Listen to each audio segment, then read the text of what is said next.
تمام تعریف اللہ کے لیے ہے جو درگزر کرنے والا بخشنے والا ہے، غلبہ جبروت اور زبردست طاقت والا ہے، تقدیر کے انواع و اقسام کو بدلنے والا ہے تاکہ اچھے لوگ برے لوگوں سے الگ ہو جائیں۔ اس نے بندوں کو فراوان نعمتوں اور مسلسل خیر سے نوازا ہے، جن کے درمیان کچھ حکمتوں اور بڑی مصلحتوں کے سبب کچھ مصائب آتے رہتے ہیں۔ میں گواہی دیتا ہوں کہ ایک اللہ کے سوا کوئی معبود برحق نہیں، جو اکیلا ہے، رازوں سے باخبر ہے اور رات و دن معاملات کی تدبیر کرنے والا ہے۔ میں گواہی دیتا ہوں کہ محمد اس کے بندہ اور چنیدہ رسول ہیں۔ رب العالمین نے آپ کو اس فرمان سے موصوف کیا ہے، تمہارے پاس ایک ایسے پیغمبر تشریف لائے ہیں جو تمہاری جنس سے ہیں، جن کو تمہاری مضرت کی بات نہایت گراں گزرتی ہے، جو تمہاری منفعت کے بڑے خواہش مند رہتے ہیں، ایمان والوں کے ساتھ بڑے ہی شفیق اور مہربان ہیں۔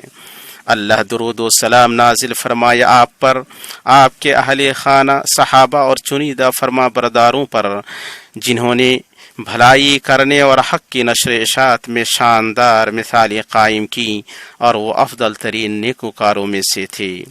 اما بعد، مسلمانوں، میں آپ کو اللہ کا تقوی اختیار کرنے کی وصیت کرتا ہوں، جس کی وصیت اللہ نے اگلوں اور پچھلوں کو کی ہے، جیسا کہ اللہ سبحانہ کا فرمان ہے، اور واقعی ہم نے ان لوگوں کو جو تم سے پہلے کتاب دیے گئے تھے اور تم کو بھی یہی حکم کیا ہے کہ اللہ سے ڈرتے رہو، اور اگر تم کفر کرو تو یاد رکھو کہ اللہ کے لیے ہے جو کچھ آسمانوں میں ہے اور جو کچھ زمین میں ہے، اور اللہ بہت بے نیاز اور تعریف کیا گیا ہے۔ اللہ کے تقوی سے بھلائیاں نازل ہوتی ہیں، ناپسندیدہ مصائب دور ہوتے ہیں۔ اللہ تعالیٰ نے فرمایا، اور جو شخص اللہ تعالیٰ سے ڈرے گا، اللہ اس کے ہر کام میں آسانی کر دے گا۔ اور اللہ کا تقوی طاعت کے کاموں پر گامزن ہونے اور گناہوں اور برائیوں سے رکنے میں جلوہ گر ہوتا ہے۔ تقوی کی عظیم ترین خصلت و خصوصیت اللہ کی توحید اور عبادت میں اسے ایک جاننا ہے۔ بائیں طور کہ نماز صرف اللہ کے لیے پڑھی جائے اور پکارا صرف اسی کو جائے، اور کوئی بندہ اس کے سوا اور کی بندگی نہ کرے، نہ ذبح کے ذریعے، نہ نذر کے ذریعے، اور نہ کسی اور چیز کے ذریعے۔ اللہ تعالیٰ کا فرمان ہے، اے لوگو اپنے اس رب کی عبادت کرو جس نے تمہیں اور تم سے پہلے کے لوگوں کو پیدا کیا، یہی تمہارا بچاؤ ہے۔ اللہ نے فرمایا، اور اللہ تعالیٰ کی عبادت کرو اور اس کے ساتھ کسی کو شریک نہ کرو۔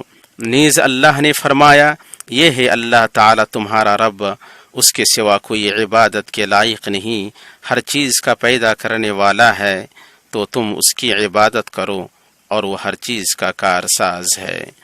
اسی طرح اللہ نے فرمایا، آپ کہہ دیجئے اے جاہلو، کیا تم مجھ سے اللہ کے سوا اوروں کی عبادت کو کہتے ہو؟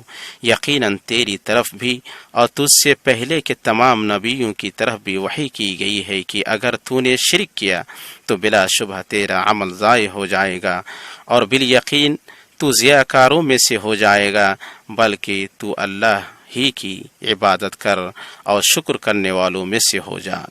یہی توحید کی گواہی، لا الہ الا اللہ کا تقاضا ہے، اور اس کے ساتھ اس بات کی گواہی دینا کہ محمد اللہ کے رسول ہیں، جیسا کہ اللہ تعالیٰ نے فرمایا، لوگو تمہارے مردوں میں سے کسی کے باپ محمد نہیں، لیکن آپ اللہ تعالیٰ کے رسول ہیں اور تمام نبیوں کا خاتمہ ہیں، اور اللہ تعالیٰ ہر چیز کا بخوبی جاننے والا ہے۔ بائیں طور کہ آپ کا حکم بجا لایا جائے، آپ کی خبر کی تصدیق کی جائے، اور اللہ کی عبادت اسی طریقے سے کی جائے جو آپ صلی اللہ علیہ وسلم سے آیا ہوا ہے۔ اللہ نے آپ کے لیے دین کو مکمل کر دیا ہے، چنانچہ وہ محتاج نہیں ہے کہ اس میں کسی بھی عبادت کا اضافہ کیا جائے۔ اللہ نے اپنے نبی صلی اللہ علیہ وسلم پر اس مقام پہ عرفہ کے دن نازل فرمایا ہے، آج میں نے تمہارے لیے دین کو کامل کر دیا اور تم پر اپنا انعام بھرپور کر دیا اور تمہارے لیے اسلام کے دین ہونے پر رضامند ہو گیا۔ اور نبی صلی اللہ علیہ وسلم نے واضح فرما دیا کہ اسلام کی بنیاد 5 چیزوں پر رکھی گئی ہے۔ اس بات کی گواہی دینا کہ اللہ کے سوا کوئی معبود برحق نہیں اور محمد اللہ کے رسول ہیں، رات و دن میں 5 وقت نمازیں قائم کرنا، حقداروں کے لیے مال کا تھوڑا سا حصہ نکال کر زکوٰۃ دینا، رمضان کا روزہ رکھنا، اس شخص کے لیے بیت اللہ کا حج کرنا جو وہاں تک پہنچنے کی طاقت رکھتا ہو۔ اسی طرح آپ صلی اللہ علیہ وسلم نے ایمان کے ارکان بتلاتے ہوئے فرمایا، ایمان یہ ہے کہ تم اللہ پر، اس کے فرشتوں پر، اس کی کتابوں پر، اس کے رسولوں اور یوم آخرت پر ایمان لاؤ اور بھلی بری تقدیر پر ایمان لاؤ۔ اللہ تعالیٰ نے فرمایا، جس طرح ہم نے تم میں تمہیں میں سے رسول بھیجا جو ہماری آیتیں تمہارے سامنے تلاوت کرتا ہے اور تمہیں پاک کرتا ہے اور تمہیں کتاب و حکمت اور وہ چیزیں سکھلاتا ہے جن سے تم بے علم تھے، اس لیے تم میرا ذکر کرو، میں بھی تمہیں یاد کروں گا، میری شکر گزاری کرو اور ناشکری سے بچو۔ اے ایمان والو، صبر اور نماز کے ذریعے مدد چاہو، اللہ تعالیٰ صبر والوں کے ساتھ ہے۔ تقوی والوں کی صفات میں سے تکلیف دہ تقدیروں پر صبر کرنا ہے، جیسا کہ اللہ تعالیٰ نے فرمایا، جو تنگ دستی، دکھ درد اور لڑائی کے وقت صبر کرنے والے ہیں یہی سچے لوگ ہیں اور یہی پرہیزگار ہیں۔ لوگوں، دنیاوی زندگی یقیناً مصائب سے محفوظ نہیں رہتی ہے، اس لیے اللہ نے آپ کو صبر کا حکم دیا ہے، جیسا کہ اللہ تعالیٰ نے فرمایا، اور ہم کسی نہ کسی طرح تمہاری آزمائش ضرور کریں گے، دشمن کے ڈر سے، بھوک پیاس سے، مال و جان اور پھلوں کی کمی سے، اور ان صبر کرنے والوں کو خوشخبری دے دیجیے جنہیں جب کبھی کوئی مصیبت آتی ہے تو کہہ دیا کرتے ہیں کہ ہم تو خود اللہ تعالیٰ کی ملکیت ہیں اور ہم اسی کی طرف لوٹنے والے ہیں، ان پر ان کے رب کی نوازشیں اور رحمتیں ہیں اور یہی لوگ ہدایت یافتہ ہیں۔ اسی طرح اللہ تعالیٰ نے فرمایا، اور صبر کرنے والوں کو ہم بھلے اعمال کا بہترین بدلہ ضرور عطا فرمائیں گے۔ بندہ کیسے صبر نہ کرے جب کہ وہ قضاء و قدر پر ایمان رکھنے والا ہے، اسے یقین ہوتا ہے کہ اسے جو کچھ پہنچا ہے وہ نہ پہنچنے والا نہیں تھا، اور اگر دنیا کے تمام لوگ اکٹھا ہو جائیں تو اس سے اللہ کی تقدیر دفع نہیں کر سکتی، جیسا کہ اللہ تعالیٰ نے فرمایا، نہ کوئی مصیبت دنیا میں آتی ہے نہ خاص تمہاری جانوں میں مگر اس سے پہلے کہ ہم اس کو پیدا کریں، یہ خاص کتاب میں لکھی ہوئی ہے، یہ کام اللہ تعالیٰ پر بالکل آسان ہے۔ یہ مصائب بندے کو آمادہ کرتے ہیں کہ ان فراواں نعمتوں اور وافر بھلائیوں کو یاد کرے جنہیں اللہ نے انسان کو عطا کیا ہے، جیسا کہ اللہ تعالیٰ نے فرمایا، اور اگر تم اللہ کی نعمتوں کا شمار کرنا چاہو تو تم اسے نہیں کر سکتی، بے شک اللہ بڑا بخشنے والا مہربان ہے۔ اسی طرح اللہ نے فرمایا، کیا تم نہیں دیکھتے کہ اللہ تعالیٰ نے زمین و آسمان کی ہر چیز کو ہمارے کام میں لگا رکھا ہے اور تمہیں اپنی ظاہری و باطنی نعمتیں بھرپور دے رکھی ہیں۔ یہ مصائب بندے کو اپنے رب کی قدرت کی پہچان کراتے ہیں، پھر وہ اللہ کی طرف عاجزی و انکساری، توبہ، چاہت اور امید کے ساتھ لوٹ آتا ہے۔ اللہ تعالیٰ نے فرمایا، اور ہم ان کو خوشحالیوں اور بدحالیوں سے آزماتے رہے کہ شاید باز آ جائیں۔ اللہ تعالیٰ نے اور فرمایا، بالیقین ہم انہیں قریب کے چھوٹے سے بعض عذاب اس بڑے عذاب کے سوا چکھائیں گے تاکہ وہ لوٹ کر آئیں۔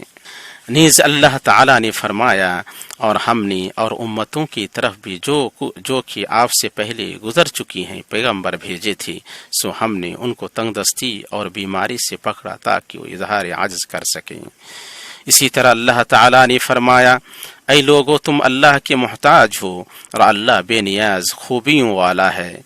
یہ مصائب لوگوں کو آخرت کی یاد دلاتے ہیں اور ان سے اس جنت کے لیے تیاری کرواتے ہیں جس میں نہ کوئی مصیبت ہے اور نہ کوئی غم، جیسا کہ اللہ تعالیٰ نے فرمایا، کوئی نفس نہیں جانتا جو کچھ ہم نے ان کی آنکھوں کی ٹھنڈک ان کے لیے پوشیدہ رکھی ہے، جو کچھ کرتے تھی یہ اس کا بدلہ ہے۔ اللہ تعالیٰ نے اور فرمایا، نفس جس چیز کی خواہش کرے اور آنکھیں جو لذت پائیں سب وہاں ہوگا اور تم اس میں ہمیشہ رہو گی۔ ان مصائب کے ذریعے بندوں کو آزمایا جاتا ہے اور صبر والوں اور بے صبروں کے درمیان تمیز ہوتی ہے۔ اللہ تعالیٰ نے فرمایا، ہم بطریق امتحان تم میں سے ہر ایک کو برائی بھلائی میں مبتلا کرتے ہیں اور تم سب ہماری طرف لوٹائے جاؤ گی۔ مشکلات جتنی بڑی ہوں ہمیشہ رہنے والی نہیں۔ اللہ کی رحمت زیادہ وسیع ہے اور اس کی کشادگی زیادہ قریب ہے۔ اللہ تعالیٰ نے کشادگی اور آسانی کا وعدہ کیا ہے۔ اللہ تعالیٰ نے فرمایا، پس یقیناً مشکل کے ساتھ آسانی ہے، بے شک مشکل کے ساتھ آسانی ہے۔ اللہ تعالیٰ نے اور فرمایا، کسی شخص کو اللہ اتنا ہی مکلف بناتا ہے جتنی طاقت اسے دے رکھی ہے۔ اللہ تنگی کے بعد آسانی و فراغت بھی کر دے گا۔ نیز اللہ نے فرمایا، اللہ تعالیٰ کا ارادہ تمہارے ساتھ آسانی کا ہے۔ یہ مصائب اللہ تعالیٰ کی طاعت کے دروازے کھولتے ہیں، بائیں طور کہ ان کے واقع ہونے سے پہلے انہیں روکنے اور ان کے واقع ہونے کے بعد انہیں زائل کرنے کے لیے اسباب اختیار کرنے میں اجر کی امید کی جاتی ہے۔ اسلامی مبارک شریعت میں اس مقصد کے لیے کچھ کارروائیاں آئی ہوئی ہیں۔ مثلا مصائب اور مالی و اقتصادی مسائل سے نمٹنے کے لیے ایسی ربانی ہدایت آئی ہیں جن سے لوگوں کو خوشحالی حاصل ہوگی۔ ان میں سے یہ ہے کہ اسلامی شریعت نے کمانے بنانے اور کام کرنے کی ترغیب دلائی ہے اور تجارت پر ابھارا ہے۔ خرید و فروخت میں حلت و جواز کو اصل قرار دیا ہے اور معاملات میں سود، فیب، دھوکہ دھڑی کو حرام کیا ہے۔ اس نے عام اور خاص مال کے احترام کا حکم دیا ہے۔ اس نے عہد و پیمان پورا کرنے اور اس کے شرائط کی پابندی کا حکم دیا ہے۔ اسی طرح اس نے تعاون اور تجارتی لین دین کا حکم دیا ہے۔ اس نے قرض ادا کرنے اور حقوق کی دستاویز کاری کرنے کا حکم دیا ہے۔ اسراف سے ڈرایا ہے اور فقراء و مساکین کو زکوٰۃ دینا فرض کیا ہے اور مشکل اور بلا کے وقت صدقات کی ترغیب دلائی ہے۔ اللہ تعالیٰ نے فرمایا، اے ایمان والو، عہد و پیمان پورے کرو۔ اللہ تعالیٰ نے اور فرمایا، اور جو خرچ کرتے وقت بھی نہ تو اسراف کرتے ہیں نہ بخیلی، بلکہ ان دونوں کے درمیان معتدل طریقے پر خرچ کرتے ہیں۔ نیز اللہ نے فرمایا، اللہ تعالیٰ نے تجارت کو حلال کیا اور سود کو حرام۔ اللہ تعالیٰ نے اور فرمایا، اے ایمان والو، اپنے آپس کے مال ناجائز طریقے سے مت کھاؤ مگر ایک کہ تمہاری آپس کی رضامندی سے ہو خرید و فروخت۔ اللہ تعالیٰ نے فرمایا، خرید و فروخت کے وقت بھی گواہ مقرر کر لیا کرو۔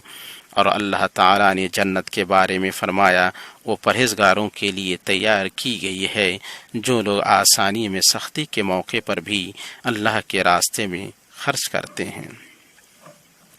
شریعت نے سماج کو سماجی اور نفسیاتی پریشانیوں سے بچانے کے لیے والدین سے حسن سلوک، صلہ رحمی اور اولادوں کی اچھی تربیت کا حکم دیا ہے۔ اس نے ہمبستگی، باہمی الفت اور سماجی یکجہتی کی ترغیب دلائی ہے۔ اس نے میاں بیوی میں سے ہر ایک کو دوسرے پر حقوق دیے ہیں اور انسان کے حقوق محفوظ کیے ہیں، خواہ وہ انسان مرد ہو یا عورت یا بچہ، خواہ بڑا ہو یا چھوٹا، تندرست ہو یا اپاہج، بلکہ اس نے دوسروں کی نفسیات کا خیال رکھنے اور آزمائش اور مصائب کے وقت ان کے ساتھ کھڑے رہنے کا حکم دیا ہے۔ اسی طرح اس نے خوش اخلاقی اور خوش گفتاری کا حکم دیا ہے اور لوگوں کے درمیان محبت، اتحاد اور تعاون پھیلانے کی ترغیب دلائی ہے۔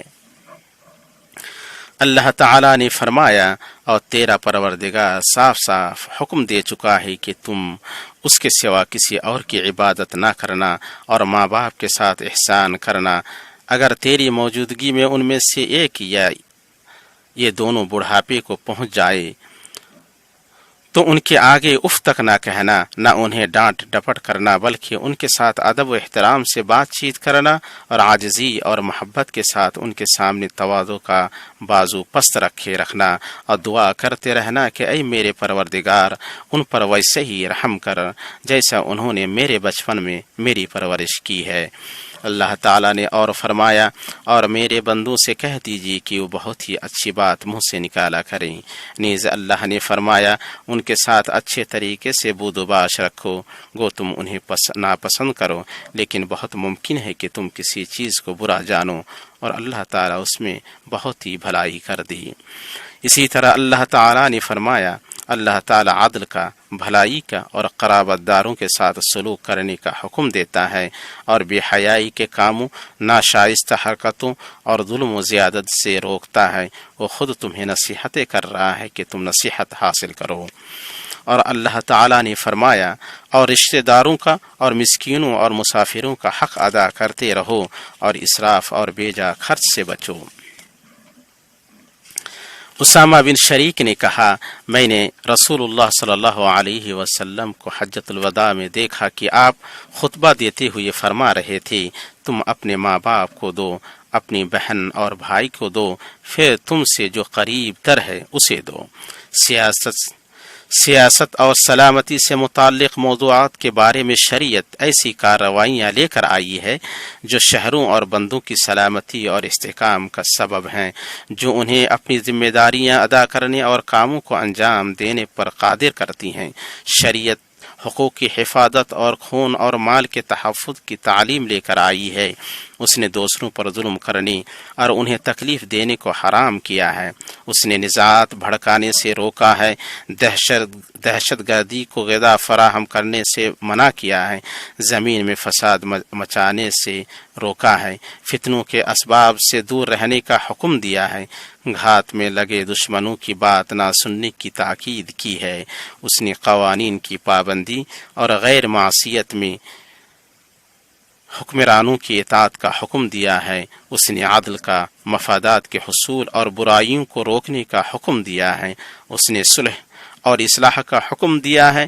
اللہ تعالیٰ نے فرمایا، اللہ تعالیٰ کی رسی کو سب مل کر مضبوط تھام لو اور پھوٹ نہ ڈالو۔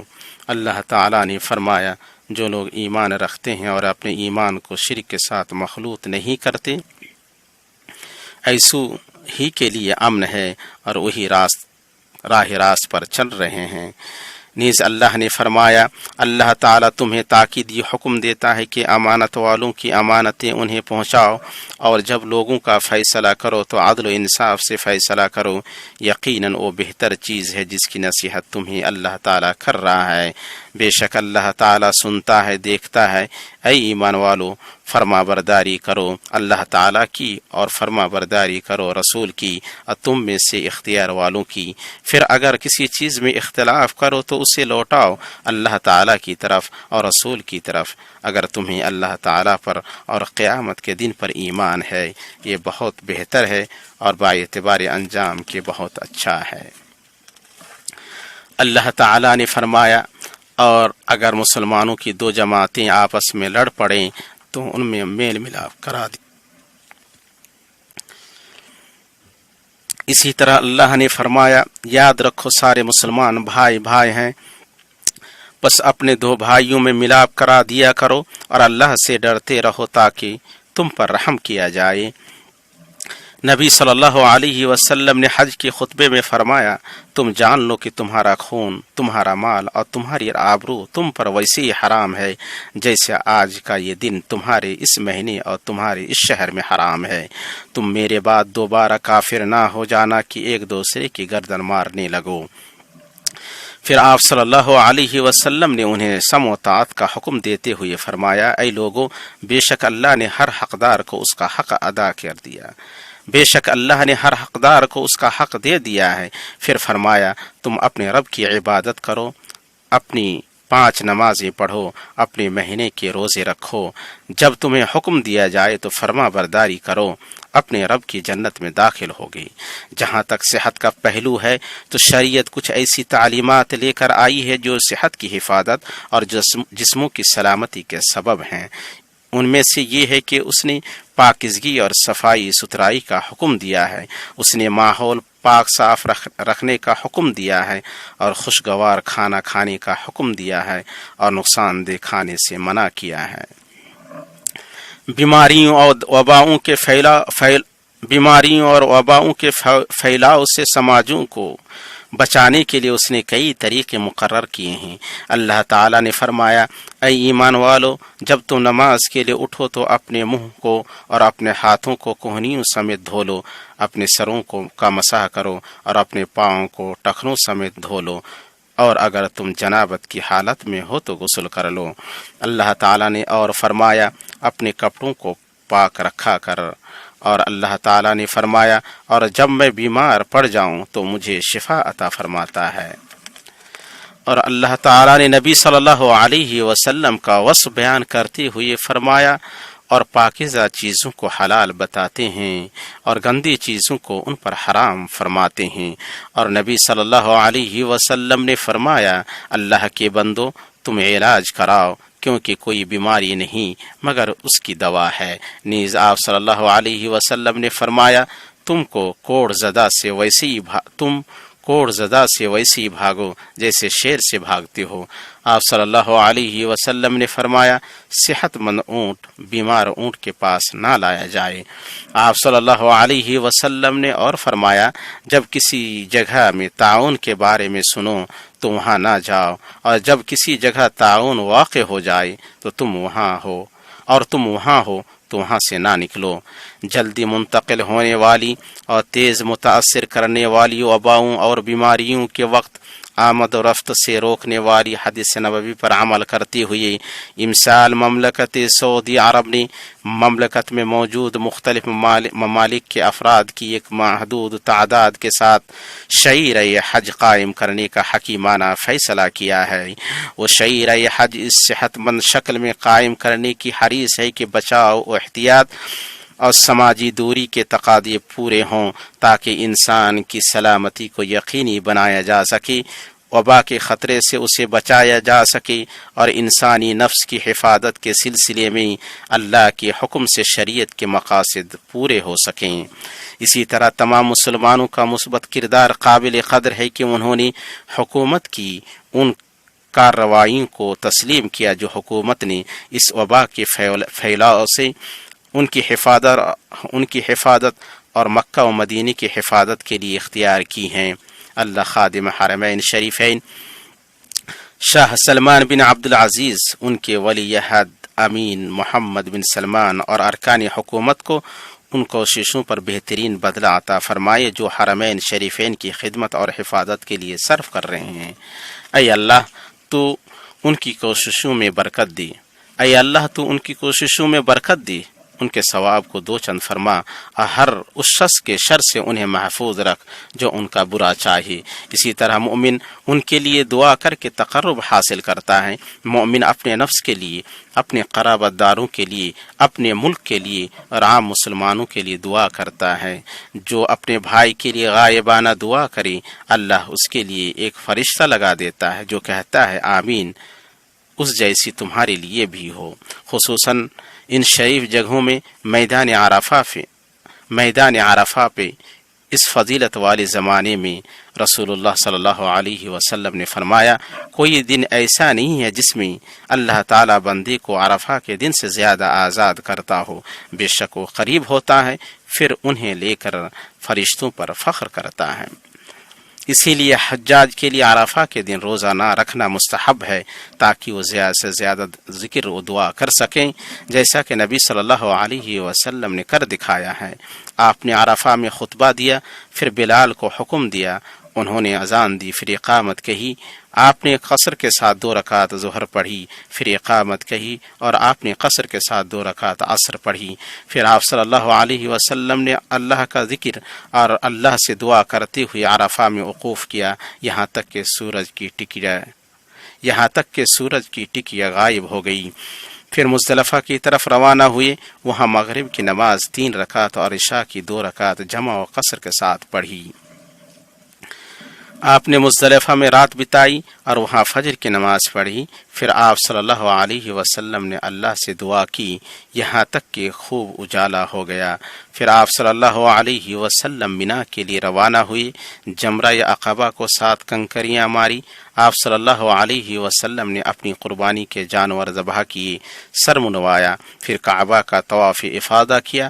آپ منا میں ایام التشریق کو رکے رہے۔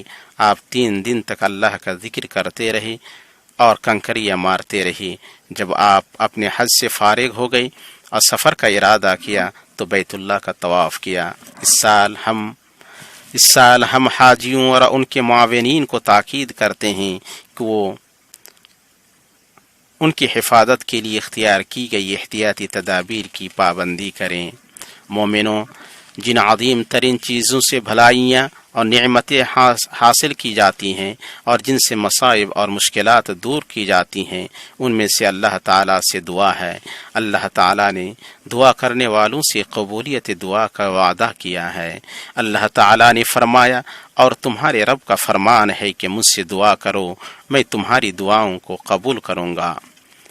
اللہ تعالیٰ نے اور فرمایا، جب میرے بندے میرے بارے میں آپ سے سوال کریں تو آپ کہہ دیں کہ میں بہت قریب ہوں، ہر پکارنے والے کی پکار کو جب کبھی وہ مجھے پکارے قبول کرتا ہوں۔ مسلمانوں، آپ اللہ سے عاجزی و انکساری اور اخلاص کے ساتھ دعا کریں جبکہ آپ کو قبولیت کا یقین ہے، اور دوسروں کی دعاؤں پر آمین کہیں۔ اے اللہ، تو وبا کو اٹھا لے، بیماروں کو شفا دے، بیماریوں اور طب کے میدان میں تحقیق اور کام کرنے والوں کو بیماریوں کی دوا اور وباؤں کے علاج اور ویکسین کا سراغ لگانے پر قادر بنا۔ اے اللہ، تو اپنے بندوں کو بھرپور نعمتوں سے نواز اور اپنے فضل سے انہیں بے نیاز کر۔ اے اللہ، تو ان کے درمیان محبت و الفت ڈال دے اور انہیں نیکی اور تقوی پر تعاون کرنے والا بنا، گناہ اور ظلم پر نہیں۔ اے اللہ، تو اپنے فضل و احسان سے امن و استحکام کو پھیلا دے۔